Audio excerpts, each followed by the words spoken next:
Interesting thing, I thought, and I knew this, our family doctor when I moved here was Dr. George Kennedy. I believe it was Dr. Kennedy. I think Adaza was his hometown. And I found articles, Mrs. J.W. Kennedy goes to her reward. This is from 1939, December 28th, in memory of Mrs. John W. Kennedy. And here's what they said. I'm assuming it's his mother. I never could track that down like that. For sure it's his mother. They ran a store, the Kennedy store. And it was also, I talked to Roger Custer, who grew up in farm between Adaza and Farlin. He used to go there, he used to go there and have lunch, 2 days to have lunch.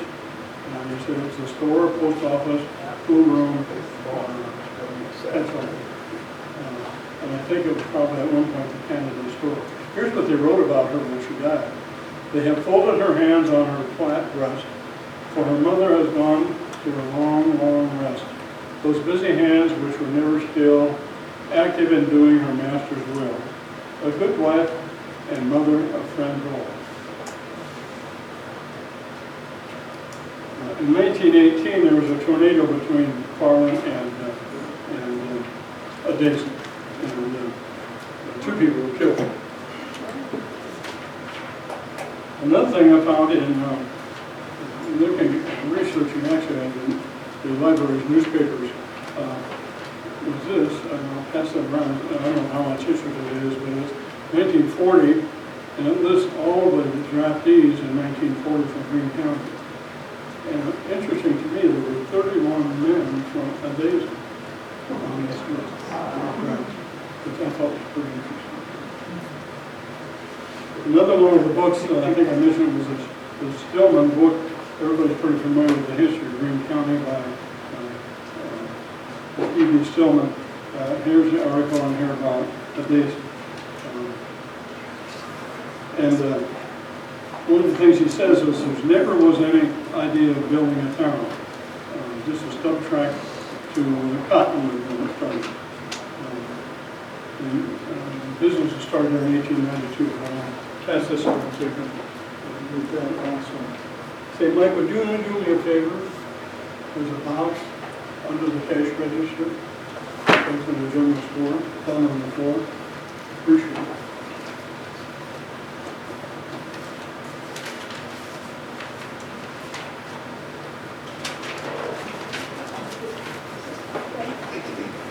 But the best thing I found back in this bookcase was this right here.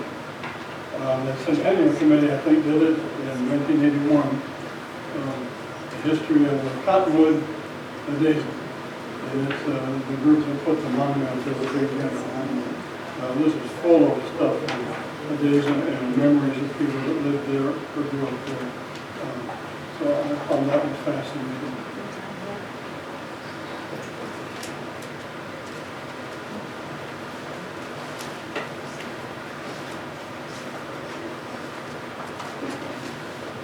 You think we don't have artifacts? I found this out in the fairgrounds, on our building at the fairgrounds. I brought it in here to the Kennedy store, Adaza, Iowa. I assume came on the railroad. Nuts and bolts, something like that. Hinges and bolts. That's a 100 years thing. You assume this is like a 1900 or something. Well, that's something that we have from Adaza. We don't have a lot of physical artifacts from the towns, and that's one of the few.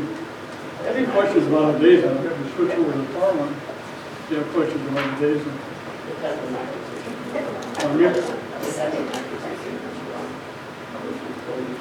Yeah, acquisition number, and we can find it in our archive. Questions about Adaza? When did it last qualify as a town or as a county? Of course, it was never incorporated as a town. Yes. The last train, let's see, 1961, I think. I also talked to Oscar Orfield, who grew up there, and his sister still lives there. They moved there in 1961. I thought he'd grown up earlier, but they had like 15 kids. So it was a big family. He remembers the train was still there in 1961 when he moved there. The school, let's see. Pardon me? I think that's Farlin, isn't it? Oh, Farlin, I'm sorry. No, it is. The old Farlin. I'm an old Farlin girl. I know that. I'm going to call on you. So the days of, again, they had 15 businesses.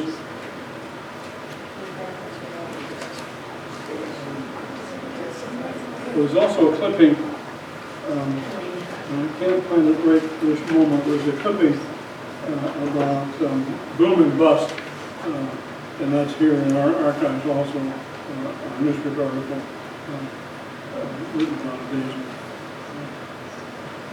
Well, interesting thing about the Canada store, usually the store is also the post office, it was in that case, but they didn't have medical care and they didn't have a hospital. They did have a school, but they weighed the babies at the store on the scale at the store. Weighed the babies. Any other questions about Adaza? Farlin, we also have binder, like in the bookcase on Farlin, just on Farlin, not quite as thick. And there, of course, quite as many buildings or things here. There's no monument like there's in Adaza. There's a few houses. Some people still live there, like Oscar and sorts of just for and you will land there, somewhere there, and have a garden. But did you get to visit your grandparents there? Every summer. Every summer. And then on the train. You came on the train. From where? We had to get on in Marcus. We lived in northwest Iowa. And had a conductor and rode the train far. Straight to They farm. always stopped there to fill, they said it was a water tower that they stopped and filled. Yeah, interesting. So you were an old timer.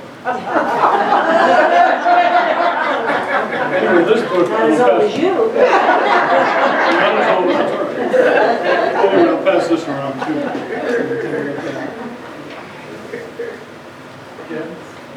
Buster Orfield had said too one time that Farlin was actually bigger than Jefferson. Yeah, he said that. I don't know if that's true. They only had like 500 people, I think, in his people.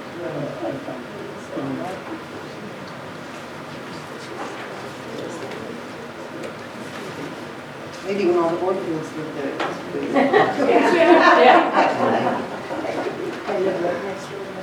One of the articles, there was a book by Scott McPherson,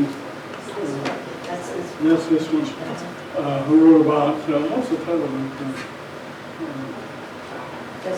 Destined to Disappear. That's quite interesting. And again, that's one of our items from our book. All about Farlin, Destined to Disappear. There's also a place 2 miles, a place east of there, southeast of there, 2 miles called Pigtown. You remember about Pigtown? I couldn't find anything more about it. I just had one reference to it.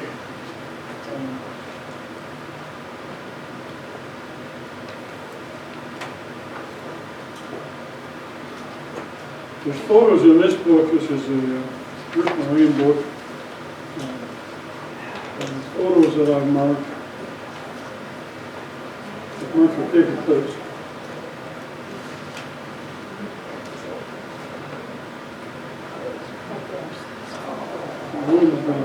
Some are Adaza and some are Farlin.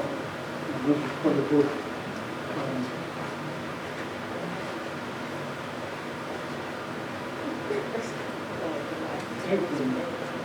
2011, I believe. Sometimes that was big clips.